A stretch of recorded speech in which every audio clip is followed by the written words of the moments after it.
Hi friends, ఈరోజు సేమియా ఉప్మా చేసేద్దాం. ఎలాగో చూసేద్దాం. స్పూన్ పచ్చిశనగపప్పు చూడండి,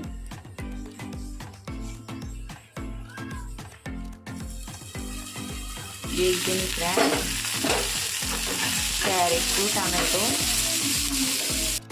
సేమియా ఉప్మా వేగిపోయినాయి చూడండి ఫ్రెండ్స్. ఇప్పుడు గ్లాస్ వాటర్ తీసుకుందాం.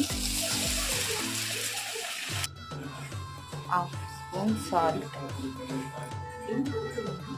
చూడండి ఫ్రెండ్స్. మీరు మార్నింగ్ అయితే 5 నిమిషాల్లో అయిపోతుంది. ఇప్పుడు సేమియా వేసేసుకుందాం. చూడండి ఫ్రెండ్స్, టమాటో క్యారెట్ ఉప్మా 5 నిమిషాల్లో రెడీ అయిపోయింది. Tasty tomato carrot